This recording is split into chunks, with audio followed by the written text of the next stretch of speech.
April 1945. The harsh winter has finally broken, but there is no warmth in the heart of Europe.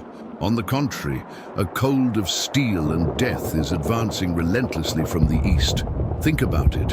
For almost 4 long, brutal years, the Red Army has suffered unimaginable losses at the hands of the German invaders. Cities have been turned to dust. Millions of lives have been lost. The land has been scarred with scars that will never fade. Now, the pendulum of war has swung violently. Revenge was a powerful engine burning in the hearts of millions of Soviet soldiers who marched thousands of miles, pushing the enemy back step by bloody step to the gates of his own lair. Visualize this colossal force. We are not talking about an army, but fronts, multiple gigantic formations, such as Marshal Zhukov's 1st Belarusian Front and Marshal Konev's 1st Ukrainian Front. They are more than 2.5 million men, a sea of steel with more than 6,000 tanks and self-propelled guns, and almost 42,000 artillery pieces and mortars. The sky above them roars with the sound of more than 7,500 Soviet Air Force planes ready to rain down hell on what remains of the Third Reich. They're not just moving forward, they're crushing. The last desperate German lines of defense, made up of exhausted veterans, Hitler Youth teenagers and elderly Volkssturm soldiers, are simply pulverized by the sheer mass and firepower of the Soviets. Imagine the earth shaking under the impact of thousands of artillery. Shells, a deafening preparation that announces the storm of steel about to fall. The Oder and Neisse rivers, the last significant natural barriers, are crossed under heavy fire, but the red tide is unstoppable. The objective is one: Berlin, the capital of the Reich, the dark heart of the Nazi Empire. For the Soviets, it is not just a military objective, it is a symbol. It is revenge for Stalingrad, for Leningrad, for every burned village, for every fallen comrade. They advance in gigantic pincers, like the claws of a titanic bear, closing inexorably around the doomed city. The roads are clogged with T-34 tanks, Studebaker trucks loaded with infantry, and the dreaded Stalin organs, the Katyusha rocket launchers, ready to saturate enemy positions. The air is thick with the smell of gunpowder, diesel fuel, and the promise of more blood. The siege is closing in. For Berlin, the apocalypse is only just beginning.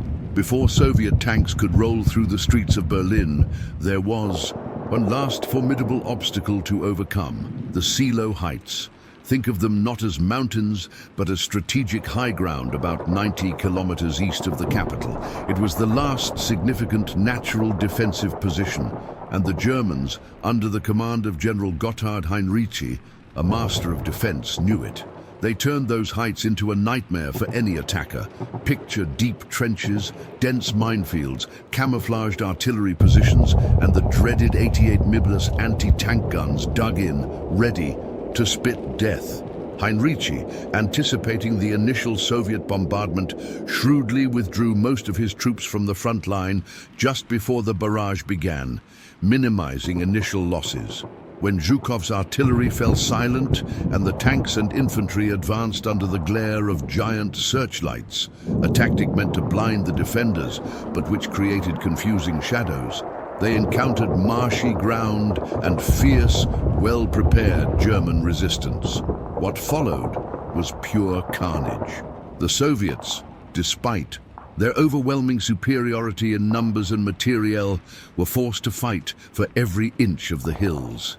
T-34 tanks were bogged down in the mud under relentless fire from the 88 mm. Infantry advanced in wave after wave, only to be mown down by MG-42 machine guns and mortars. It was brutal fighting, hand-to-hand in many places, with bayonets, grenades and shovels being used as weapons in muddy, body-strewn trenches. For 4 terrifying days, from 16th to 19th April, the Silo Heights became a meat grinder. The Soviets suffered horrendous casualties. Some estimates put the toll at over 30,000, a shocking number even by the brutal standards of the Eastern Front. The Germans fought with a fury of desperation, inflicting heavy losses but also being decimated in the process. They knew that if Silo fell, The road to Berlin would be wide open. In the end, sheer brute force and numbers prevailed. The Soviets, at a terrible price, broke through the German defenses. The Seelow Heights were captured, but at a cost that made clear how bloody the battle for the capital itself would be. The gate to Berlin had been breached, and the sound of battle now echoed ever closer to the heart of the dying Reich. The Seelow Heights have fallen, and now hell is turning on the city itself. The order has been given. Berlin will be a fortress, and would fight to the last man, the last bullet, the last drop of blood. The desperate defense. Imagine Berlin at that moment. Not the vibrant capital of before the war, but a ghostly skeleton of its former self. Years of Allied bombing had turned entire neighborhoods into mountains of rubble. Iconic buildings were hollowed-out shells, streets blocked by craters and debris. Smoke from the fires still hung in the air, mixed with the acrid smell of destruction and death. It was in this apocalyptic scenario that the final defense would be mounted. Who were the defenders of this fortress? A tragic and desperate mix. There were, yes, the remnants of experienced Wehrmacht and Waffen-SS units, soldiers hardened by years of combat, now fighting with the energy of desperation or blind fanaticism. But they were in the minority. The bulk of the defense was made up of what can only be described as the bottom of the barrel. Think of the boys of the Hitler Youth, some as young as 13 or 14, barely able to hold the rifles or the Panzerfaust anti-tank rocket launchers that were almost as big as they were. Their still childish faces contrasted terribly with their uniforms and the deadly situation they were thrown into. Beside them were elderly men of the Volkssturm, the People's Militia, many of them veterans of the First World War, now called back for a last, pointless sacrifice, armed with whatever was available, sometimes not even that. Add to this the police, firefighters, civil servants, and even some foreign SS volunteers who had been trapped in the city. It was a makeshift army, poorly trained, poorly equipped, with scarce ammunition and no real hope of victory. Its sole mission, dictated by the Führer's final ravings in his bunker, was to hold out, delay the inevitable, and inflict as many casualties as possible on the Soviets, even if it cost them all their lives and the final destruction of the city. How did they prepare? With whatever they could. Makeshift barricades sprang up at key intersections made from overturned trams, furniture, sandbags, and the ubiquitous rubble itself. Buildings on strategic corners were turned into machine gun nests and sniper posts.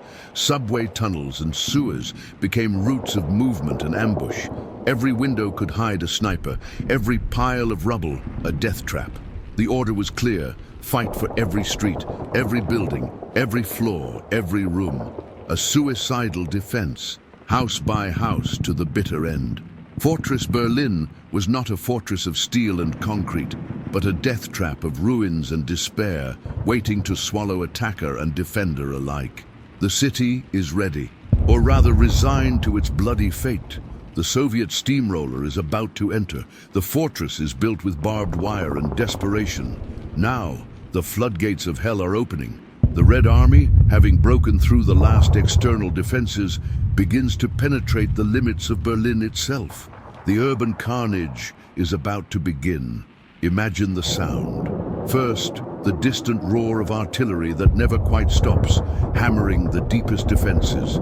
Then a closer, more menacing noise, the metallic screech of tank tracks and the deep roar of their engines. The Soviet steamroller doesn't ask permission. It breaks down the door. Along the wide avenues of the once quiet suburbs of Berlin, the armored spearheads of the Red Army advance. Picture the T-34 tanks, nimble and numerous, advancing in formation, their 76mm or 85mm guns searching for targets. Behind them, or often precariously mounted on their armor, come the Soviet infantrymen, the tankodesantniki, in their threadbare overcoats and PPSH-41. Machine guns at the ready, their eyes intent on searching every window, every pile of rubble. Every now and then, a giant appears. The lumbering IS-2 tank, with its 122mm gun, capable of turning a small building into dust with a single shot. But Berlin is no open field. The city bites back fiercely, from the windows of ruined apartments, from dark cellars, from holes in the rubble. The German resistance attacks. The sharp, distinct sound of a Panzerfaust firing rings out, followed by the explosion that can rip through the armor of a T-34 or rip off its turret. A Soviet tank grinds to a halt, engulfed in flames, its crew either trying to escape or dying incinerated inside. German snipers, hiding with deadly patience, hunt down Soviet officers or exposed tank crews.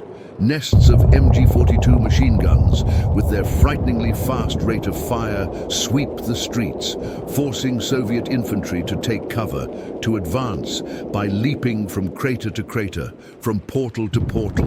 The dance macabre of urban combat begins.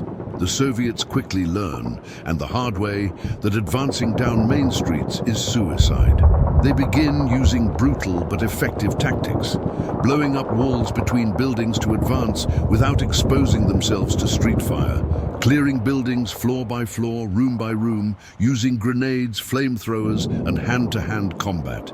Each block conquered is a small hell, a victory paid for in blood and destruction.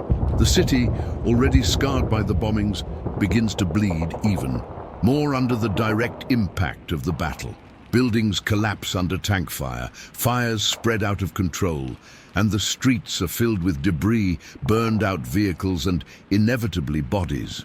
The urban carnage, in all its brutality and chaos, had begun in the suburbs. It was only the prelude to the horror that would engulf the city center. The Red Army is inside the city, and the fighting becomes increasingly desperate and symbolic. We advance, the Red Army, paying a heavy price in blood, and steel has torn its way through the suburbs and now sets its sights on the symbolic heart of enemy power. A building that, although scarred by fires and neglect under the Nazi regime, still represented Germany to the world, the Reichstag. For the Soviet soldiers, many of whom had seen their homes and families destroyed by the German invasion, the Reichstag was not just a building. It was the ultimate symbol of the fascism they had come to destroy. Capturing it and raising the red flag over it was more than a military objective. It was a historical necessity, a declaration to the world that the enemy was finally on its knees. Stalin wanted the flag raised in time for the May Day celebrations, but getting there was hell. The Reichstag stood in a relatively open area, the Königsplatz, and was defended by a determined garrison consisting of Marines, remnants of SS and Volkssturm units, entrenched in and around the massive building and in nearby fortified positions, such as the Kroll. Opera House, the River Spree and its canals also formed water barriers that had to be crossed under enemy fire. Imagine the scene: Soviet tanks cautiously advancing across the devastated square, firing their cannons directly at the thick walls of the Reichstag, trying to open gaps for the infantry. Soviet artillery pounded the building relentlessly, raising clouds of dust and debris. But from the dark windows and fortified positions, German machine guns responded with fury, sweeping the open ground. Hidden anti-tank guns hunted the Soviet tanks. Crossing the square was a deadly race. Finally, on April 30th, after days of brutal fighting to clear the surrounding areas and cross the Spree via the Moltke Bridge, which the Germans tried to blow up but failed to fully capture, Soviet infantry managed to storm the Reichstag. What followed was some of the most savage and chaotic fighting of the Battle for Berlin. Inside, it was a dark, smoky maze. The fighting was room by room, corridor by corridor, floor by floor. Grenades exploded in once grand halls, the sound of gunfire echoing off the shattered marble walls. It was brutal combat, often hand-to-hand, fought in the shadows amid piles of rubble and destroyed furniture.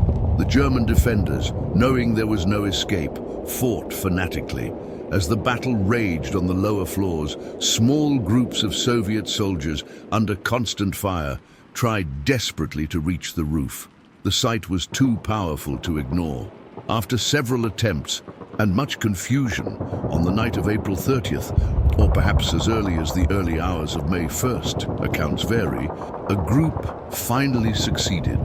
Amid the rubble and in the eerie light of the fires that were consuming Berlin, they improvised a flagpole and hoisted the red flag with the hammer and sickle over the Reichstag. The famous photo we know today was actually staged a few days later to ensure a perfect image, but the act itself, the flag waving over the fallen symbol of the enemy, was real and electrifying. Even though the fighting inside the building continued for 2 more days until the final surrender of the last defenders on May 2nd, the image of the red flag over the Reichstag became the indelible symbol of the Soviet victory and the fall of Berlin. The symbol fell. But as the battle for the Reichstag reached its bloody climax, the Führer himself met his end in an underground bunker not far away. Brace yourself. As steel tears through flesh and concrete explodes in the streets, above, we descend into a different kind of hell. A claustrophobic, dank hell reeking of despair, mold, and the chemical smell of disinfectant trying to mask the stench of impending defeat. Welcome to the Führer bunker, the final stage of the twilight of the Nazi gods. Imagine this concrete tomb, several meters below the bombed-out garden of the Reich Chancellery. The air is thick, stale. The constant muffled sound of explosions from above is a macabre soundtrack, a constant reminder that the Red Army is getting ever closer, its cannons spewing death that makes the bunker itself tremble. At the center of this grotesque opera is Adolf Hitler, but forget the image of the charismatic rally leader. What remains is a shell of a man. His body is hunched over, his left hand shaking uncontrollably, a symptom of Parkinson's or perhaps unimaginable stress. His once hypnotic eyes are now bloodshot, sunken, blazing with a mixture of impotent fury and delirious paranoia. He shuffles through the dank corridors, surrounded by a retinue of pale generals and fawning officers who barely dare meet his gaze. He spends hours poring over maps, waving flags representing armies that no longer exist or are surrounded and disintegrated. He shouts orders for impossible counterattacks, accusing his most loyal generals of treason and incompetence. The reality outside, the sound of Soviet machine guns just a few blocks away, does not seem to fully penetrate his bubble of denial. Then news of the betrayals arrives like daggers in the already bleeding back. Hermann Goering, his obese, morphine-addicted Reich Marshal, tries to seize power from afar. Heinrich Himmler, the cold architect of the Holocaust, the loyal Heine, is secretly trying to negotiate a surrender with the Western Allies. Hitler's fury is volcanic. Orders for arrests and executions are issued. The inner circle shrinks even further. The paranoia becomes palpable, suffocating. Amid this chaos and collapse, bizarre scenes unfold. Hitler marries his longtime lover, Eva Braun, in a quick and somber civil ceremony while bombs rain down outside. A toast with cheap champagne, a brief moment of macabre normality before the end. Shortly after, he dictates his political testament, a final hate speech blaming the Jews for the war and his personal will. Summary executions take place. Hermann Fegelein, Himmler's liaison officer and Eva Braun's brother-in-law, is dragged out, accused of desertion and unceremoniously shot in the devastated garden of the Chancellery. Fear is a constant. No one knows who will be next to arouse the wrath of the dying Führer. Finally, on April 30th, with the Soviets perhaps a block or two away, the final act. Hitler and Eva Braun bid farewell to the last loyalists, the Goebbels, who would soon follow suit, poisoning their 6 children before killing themselves. Secretaries like Traudl Junge, a few officers. They retire to their private quarters. A single gunshot rings out. The closest aides enter the room. The bitter smell of almonds, cyanide, hangs in the air. Eva Braun lies dead on the sofa, poison. Hitler also bit into a cyanide capsule, but to be sure, he fired a pistol into his own right temple. The sofa is stained with blood, pieces of skull and brain matter scattered about. The Führer, the man who brought the world to the brink, lies dead in a pool of his own blood and poison. But the horror does not end there. Following precise instructions, the bodies are carried up the stairs to a bomb crater in the Chancellery Garden. As Soviet artillery shells continue to fall dangerously close, the aides desperately douse the bodies with hundreds of liters of gasoline. The fire is lit, a grotesque improvised pyre, orange flames and black smoke rising from the rubble, trying to consume the remains of the dictator under the apocalyptic sky of Berlin. A desperate and partially failed attempt to erase from existence the body of the man responsible for so much death, while the city itself burns around it. The dictator is dead, but the battle continues. Even underground, the fighting finds new and terrible forms. The Führer lies on his makeshift pyre, but Berlin's agony is far from over. The battle, like a cancer, is spreading deep into the city, into the dark, damp labyrinth beneath the devastated streets. Welcome to the underground hell of the U-Bahn. Imagine the tunnels of the Berlin subway. Once bustling arteries carrying millions, they have now become precarious. Refugees and, inevitably, claustrophobic battlefields. The air down here is heavy, cold, thick with the smell of mold, sewage, old blood, and the panic of thousands of trapped souls. Desperate civilians, women, children, the elderly, huddle on the dark platforms, seeking shelter from the bombs and artillery that pulverize the world above. Makeshift hospitals have been set up, with the wounded groaning in the gloom, the smell of gangrene mingling with the general stench. But there is no sanctuary. The tunnels become vital routes for both sides. German soldiers use them to move between defensive positions, to launch sudden ambushes on the Soviets advancing above ground, emerging from one station to attack and disappearing again into the darkness. In turn, the Soviets also descend, using the tunnels to outflank stubborn German positions and avoid deadly fire from the streets. And then, fighting breaks out in this underworld. Think of the horror of close-quarters combat. The darkness is almost total, broken only by dim emergency lights, flashlights, or, most horribly, the blinding flashes of gunfire. A burst of PP-41 machine gun fire echoes deafeningly off the curved walls, each bullet ricocheting with a deadly ringing sound.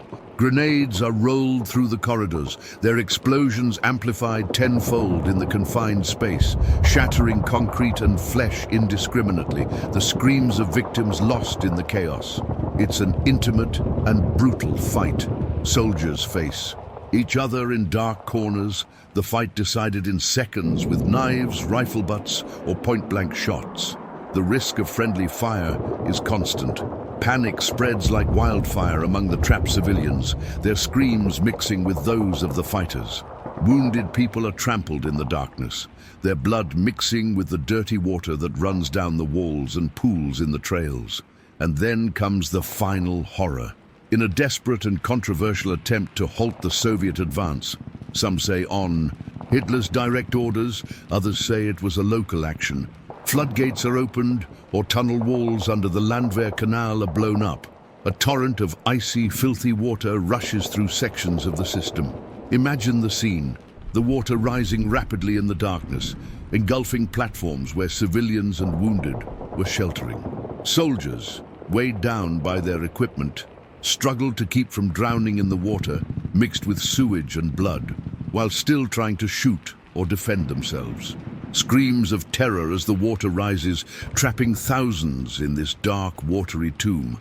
The U-Bahn tunnels had become an indescribable nightmare, an underworld where war showed its most primitive and desperate face, a labyrinth of death beneath a city that was already dying. As the fighting rages on brutally in the streets and tunnels, the defenders' minds cling to one last vain hope. The fighting in the tunnels is a claustrophobic nightmare, and in the streets above, the destruction is total. Amidst this carnage and imminent collapse, the human mind desperately searches for any shred of hope, no matter how unrealistic. This is where the poisonous myth of wonder weapons, the wonderful weapons. Imagine the state of mind of the defenders of Berlin, the frightened teenagers, the tired old men, the fanatical soldiers. They see the overwhelming Soviet superiority in men and materiel. They hear the incessant roar of artillery. They see their comrades falling in droves. Defeat is not only probable, it is knocking at the door with an iron fist. How can they continue to fight in the face of it? The answer, for many, came from Goebbels' incessant propaganda and the delirious whispers emanating from the Führerbunker. Rumors spread like wildfire through the makeshift trenches and dank cellars. There was talk of new secret weapons so powerful that they would sweep away enemy armies and change the course of the war overnight. Wonder weapons. What were these weapons? Some existed, but they were few, too late, or ineffective. Consider the Messerschmitt Me 262 jet fighters. Revolutionary, yes, but too few in number and lacking the fuel or experienced pilots to make a real difference against thousands of Allied planes. Consider the V2 rockets, weapons of terror that wreaked havoc on London, but lacking military precision and incapable of stopping the Soviet advance. But the desperate hope went beyond that.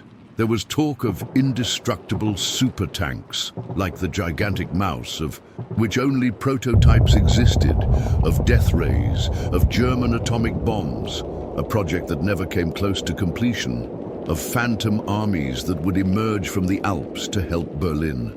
It was faith in a technological miracle, the last lifeline for minds that could not or would not accept the grim reality. This final illusion was cruel. It gave soldiers a futile reason to keep fighting and dying. A young Hitler Youth soldier, armed only with a Panzerfaust, might believe that if he could destroy one, more T-34 tank, he would buy time for the wonder weapons to arrive. An SS officer might see fanatical resistance as a way to hasten a supposed split between the Western Allies and the Soviets, another propaganda fantasy. But the reality was brutally different. While the defenders dreamed of miracles, what was coming was more and more Soviet artillery shells, more and more T-34 tanks rumbling over the rubble, more and more waves of infantry advancing relentlessly. The only wonder weapon that really mattered at that moment was the vast and overwhelming strength of the Red Army, a strength that no technological illusion could stop. The hope in wonder weapons, it was the last illusion of a dying regime, a psychological poison that prolonged the agony and increased the body count in a battle already lost. It was the final denial in the face of the apocalypse. End of narration, topic 8. While some soldiers clung to false hope, the vast majority of the civilian population faced a much more immediate and dire reality. The illusion of miracle weapons dissipates like smoke in the face of the relentless advance. But while soldiers fight and die clinging to ghosts or fanaticism, there is another layer to this hell, perhaps the most tragic, that of the civilians, the innocents trapped in the crushing gears of total war. Imagine being an ordinary Berliner in April 1945. Your once proud city is now a moonscape of smoldering ruins. You live in a dank basement or in the rubble of your old apartment, perhaps sharing the cramped living space with neighbors or strangers. Food is scarce, rationed to starvation levels. Clean water is a luxury. The electricity is constantly failing. Fear is your constant companion. Outside, death rains from the sky and creeps into the streets. The Allied bombing raids may have eased, but now Soviet artillery hammers the city day and night, relentlessly. The piercing whistle of incoming shells, followed by the deafening explosion that makes the ground shake and more rubble fall. That is the ambient sound. There is no safe place. To go out in search of food or water is to risk your life every second, not only from the bombs, but also from the fighting that suddenly erupts in the streets. You are caught in the crossfire, German defenders may use your building as a firing position, drawing devastating fire from Soviet tanks and artillery. Advancing Soviet soldiers may not be able to distinguish between combatants and non-combatants in the chaos of urban battle. Danger comes from all sides, and the hunger gnaws constantly. Official rations are minimal, insufficient. People risk everything for a piece of moldy bread, a few rotten potatoes. They exchange precious goods for food. There have been reports of desperate cannibalism in recent days. Diseases such as typhus and dysentery spread rapidly due to lack of sanitation and clean water, claiming lives as surely as bullets and bombs. And then there is the human brutality. As the Red Army advances, driven by a thirst for revenge for years of Nazi atrocities in their homeland, horrific acts occur. Looting is widespread. Violence against civilians, especially women, reaches epidemic levels. Mass rape becomes a weapon of war and terror, a dark stain on the liberation of the city. Although not all Soviet soldiers took part, and some tried to intervene, the scale of the violence was overwhelming, leaving deep scars on the survivors and on the memory of the city. At the same time, the remnants of the Nazi regime also terrorized their own population. SS and Hitler youth patrols hunted down deserters or defeatists, summarily hanging men and boys from lampposts as a macabre warning to continue the futile struggle. There was no escape. For the millions of civilians trapped in Berlin, mostly women, children, and the elderly, since most of the men of fighting age were dead or at the front, it was a multidimensional hell, bombed, starved, sick, terrorized by fighters on both sides. They were the silent and forgotten victims in the apocalypse of the Reich capital. Amidst this unspeakable suffering of the population, the man who started it all prepares for his final act in the bunker. The city is racked by the battle. Civilians are suffering unspeakable horrors.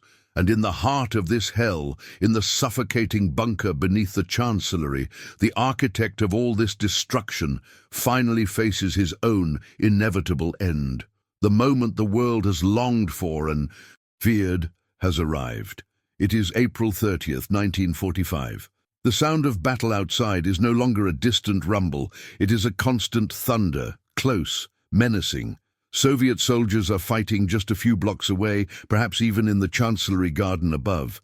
The smell of cordite and smoke can penetrate even into the depths of the bunker.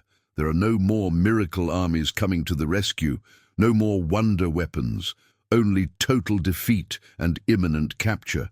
For Hitler, a man consumed by fanatical pride and the fear of falling into the hands of his enemies, especially the Soviets, whom he imagined would put him in a cage. Surrender was unthinkable. Capture was a fate worse than death. In his final days, he had already taken his last bizarre steps.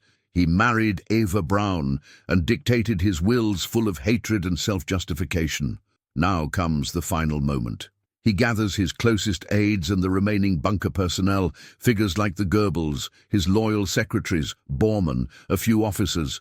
The farewells are brief, somber. A few shaky handshakes, perhaps a few muttered words. Hitler's eyes are blank, distant. He knows what is coming. Then he and Eva Braun retreat to their private quarters, a small suite of rooms deep in the bunker. The door closes. The corridor outside falls into a tense silence, broken only by the distant sound of battle and perhaps the muffled sobbing of one of the secretaries. Everyone waits.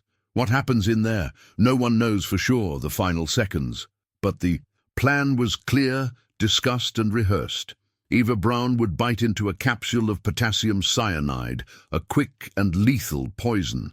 Hitler would do the same, but to ensure instant death and avoid any chance of being captured alive, he would also fire his 7.65mm Walter PPK pistol into his own head, probably in the right temple. A single muffled shot echoes through the bunker. An almost anticlimactic sound for the end of a man who caused so much noise and destruction in the world. After a few agonizing minutes of hesitation, the closest aides, including his valet Heinz Linger and Otto Günscher, open the door. The bitter smell of burnt almonds, the hallmark of cyanide, fills the small space. Eva Braun lies lifeless on the couch. Hitler lies beside her, also on the couch, slumped over. Blood is running from his right temple, staining the fabric of the couch and the carpet. His pistol has fallen to the floor. The man who dreamed of a 1,000-year Reich, who commanded armies that conquered Europe, who ordered the genocide of millions, lies dead in a dank concrete room, defeated, poisoned, and with his skull blown open by his own hand. The end of the dictator, the end of a regime of terror that had bathed the world in blood, but not the end of the battle for Berlin. Hitler's death was the climax of his own macabre drama, but for the city and its inhabitants, the agony would continue. With the Führer dead, the struggle for control of the remaining government buildings intensifies. Hitler is dead, his body burning precariously in the devastated garden, but news of his death has not yet fully spread. Or perhaps it no longer matters to the defenders entrenched in the heart of Nazi power. The struggle for the Reich Chancellery and its environs becomes a vortex of fanatical violence, the last bloody gasp of the regime. Imagine the Reich Chancellery complex. Not just the main building, but a collection of government buildings, gardens, and underground bunkers, including the Führer bunker itself. It was the nerve center of the Third Reich, the place from which Hitler had ruled and planned his campaigns of conquest and genocide. Now it was one of the last bastions of organized resistance in Berlin, defended by some of the most fanatical troops left, mainly SS units, including Hitler's personal guards, and foreign volunteers who had nowhere else to run. The Soviets knew the symbolic and strategic importance of this location. Capturing the Chancellery would be like ripping out the still-beating, if weakly, heart of the enemy.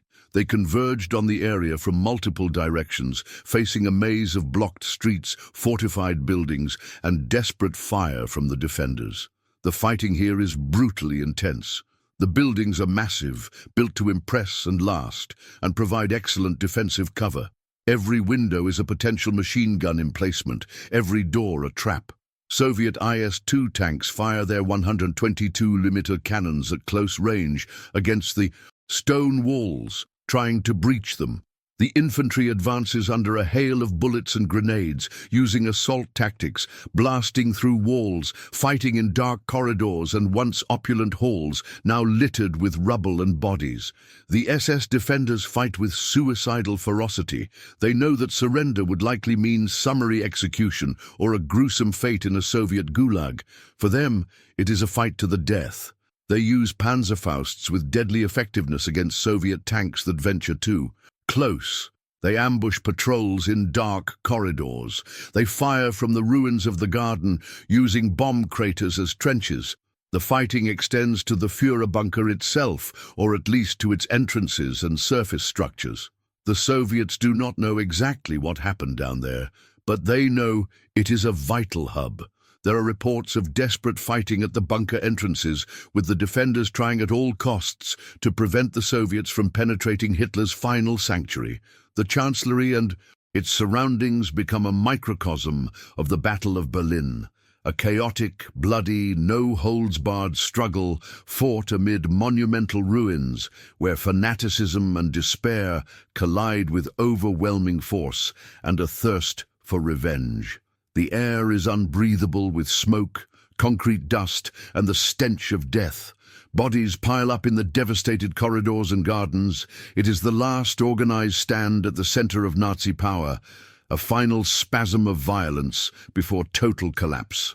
While the Chancellery burns, other pockets of stubborn resistance still need to be extinguished. The Chancellery is in flames. The heart of the Reich has been ripped out. But Berlin's agony is prolonged in isolated pockets of resistance.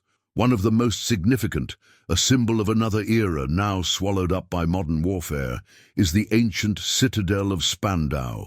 Imagine this imposing fortress, a red-brick Renaissance citadel with massive ramparts surrounded by water, located in the Spandau district of Western Berlin. Built centuries earlier to withstand siege cannons, It now found itself confronted by the overwhelming firepower of the 20th century. Within its thick walls, a mix of German troops, including SS units, remnants of the Wehrmacht, and perhaps even some staff from the military prison that once operated there, prepared for a final, futile challenge.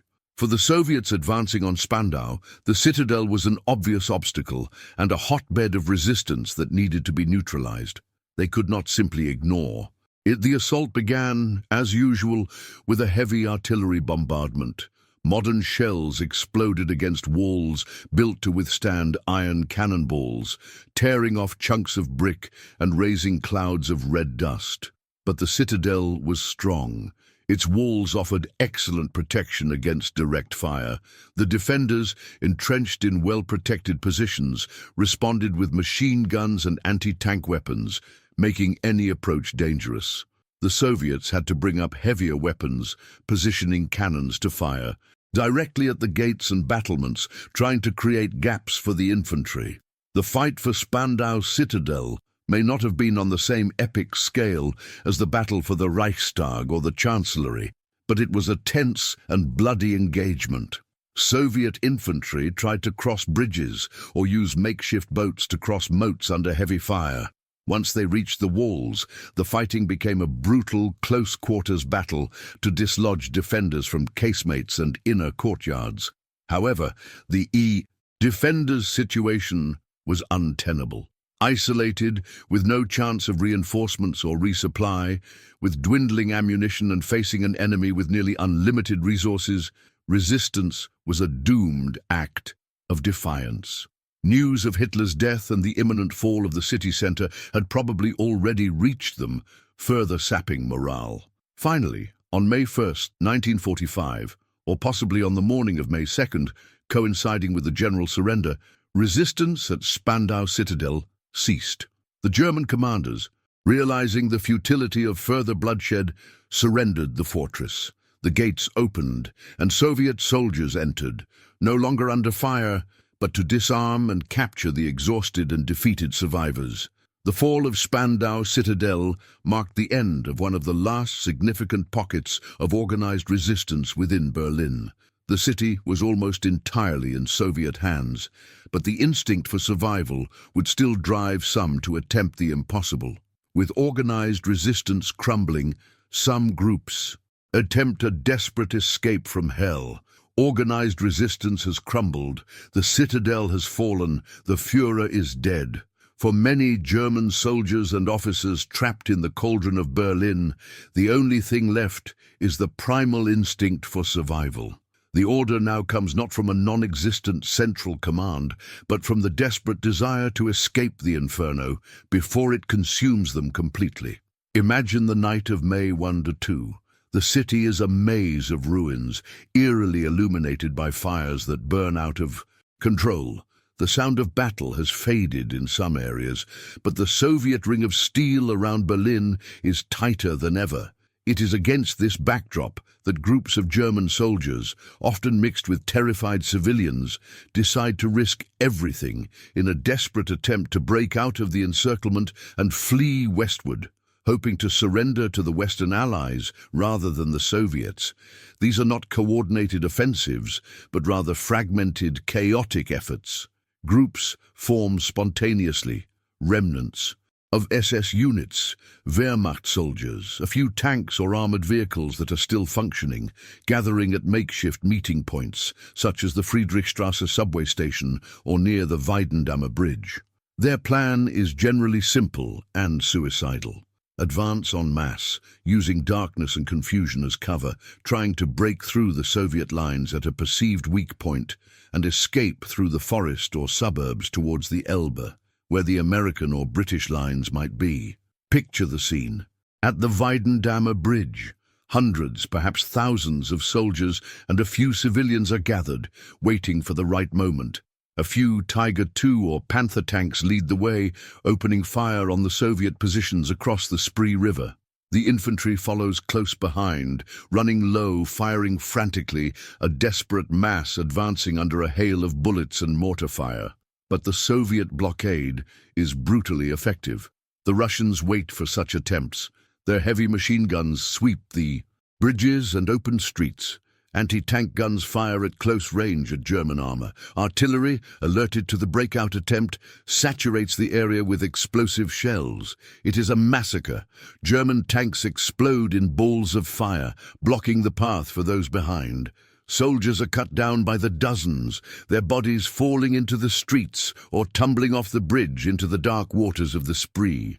Screams of pain and panic mix with the roar of battle. A few, through luck or sheer speed, manage to break through the initial line, only to be hunted down in the rubble or in the nearby forests by relentless Soviet patrols. Martin Bormann, Hitler's powerful private secretary, was among those who attempted to escape from the Führerbunker and joined one of these groups. His exact fate was a mystery for decades, but later evidence suggests that he died during this desperate escape attempt near Lehrte station, perhaps by Soviet fire or by committing suicide to avoid capture. Most escape attempts fail. Catastrophically, they are waves of despair, crashing against a wall of steel and fire. For the overwhelming majority of those who attempt it, escape ends in quick and violent death on the streets of Berlin or in inevitable capture by Soviet troops. Hell had no easy way out. The hope of escape is extinguished in blood. With all options exhausted, only the final, inevitable act remains. Desperate attempts to escape have been crushed.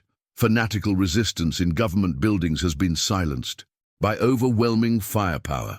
The city lies in ruins. The defenders are exhausted, without ammunition, without food, without leadership, and above all, without hope. The end has come, not as a glorious liberation or a miraculous turnaround, but as a bitter and inevitable recognition of total defeat. General Helmuth Weidling, an artillery officer who had been appointed commander of the Berlin defense area by Hitler in the last chaotic days, faces the brutal reality. He had established his last command post in the Bendler Block complex. With Hitler dead, the chancellery nearly taken, and escape attempts failed, continuing the fight meant only one thing: the senseless sacrifice of more lives, both of his exhausted soldiers and of the terrified civilians. He makes the difficult but necessary decision. On the night of May 1st, or perhaps as early as dawn on May 2nd, Weidling orders his officers to establish contact with the Soviet command to negotiate terms of surrender. He is not negotiating peace. He is simply seeking to end the massacre. Imagine the scene: German officers, pale and dirty, emerging from the rubble with a makeshift white flag, crossing the front lines under extreme tension to meet their enemies. They are taken to the headquarters of General Vasily Chuikov, the commander of the Soviet 8th Guards Army, the same man who had defended Stalingrad tooth and nail. Chuikov, a hardened veteran, is in no mood for protracted negotiations. The demand is clear: unconditional surrender. Weidling is brought before Chuikov. There is no room for bargaining. The defeat is absolute. With the weight of the fate of tens of thousands of soldiers and civilians on his shoulders, Weidling agrees. He draws up and signs the order of capitulation for all German troops under his command in the Berlin garrison. The order is clear. On May 2nd, 1945, I order the immediate cessation of resistance. Copies of the order are hastily made. Messengers are dispatched. Radios broadcast the news to those units that can still receive messages. Soviet officers use loudspeakers to announce the surrender in the streets, urging German soldiers to lay down their arms. And then gradually, almost hesitantly at first, the sound of battle begins to fade. The incessant roar of artillery diminishes to an occasional boom, and then silence. The rattle of machine guns becomes sporadic. The isolated rifle shots die away. A strange, heavy silence begins to fall over Berlin. A silence the city has not heard for weeks, perhaps years. It is the silence of exhaustion, of defeat, of the end. German soldiers slowly emerge from cellars, ruins and trenches, many of them wounded, all of them dirty, hungry, and with the empty eyes of those who have seen hell. They throw their rifles on the ground, raise their hands. Soviet soldiers advance cautiously, disarming prisoners, securing their positions. The tension still exists, but the organized fighting is over. The Battle of Berlin, one of the bloodiest and most brutal in human history, costing hundreds of thousands of lives on both sides and devastating a metropolis, is finally over. The silence of the guns is the requiem for a fallen empire. The battle is over, but the story is not. All that remains is to contemplate the consequences, the ruins, and the dark legacy of this apocalypse. Silence fell on the guns, but not on the suffering. The surrender was signed, the fighting ceased, but for Berlin and its inhabitants, a new, dark chapter was just beginning, written on the ashes of the apocalypse. Imagine Berlin in May 1945. It is not a city, it is a nightmare landscape. Where once there were wide avenues, there are now canyons of rubble. Buildings that were symbols of power and culture are black skeletons against a grey sky, their innards exposed, silent witnesses to the fury of war.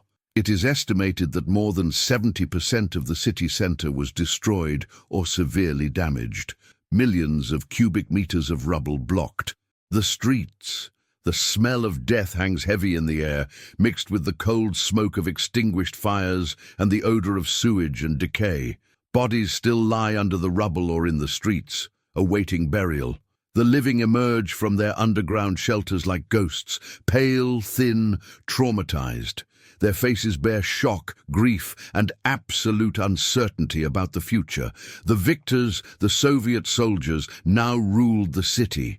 For many Berliners, especially women, the liberation remained a time of fear and violence, with looting and rape continuing even after the fighting had ended. Military discipline varied greatly, but the thirst for revenge and the brutality of the war left deep scars on the relationship between occupiers and occupied. Tens of thousands of German soldiers are taken prisoner, marched in long columns out of the city to an uncertain future in Soviet prison camps, from which many will never return. Civilians face the monumental task of surviving day to day, finding food, water, shelter. Starting to clear the rubble, often with their bare hands, the famous women clearing rubble, the women of the rubble, would become a symbol of the city's resilience. Berlin, the capital of the 1,000-year Reich that lasted only 12 years, became the ultimate symbol of total defeat and apocalyptic destruction. The battle took a terrible human toll, hundreds of thousands of dead and wounded, both Soviet and German, combatants and civilians. It was the bloody end of the largest war in European history, but also the beginning of a new era of division and tension. The ruined city would soon become the epicenter of the Cold War, divided between East and West, a constant reminder of the catastrophe that consumed it.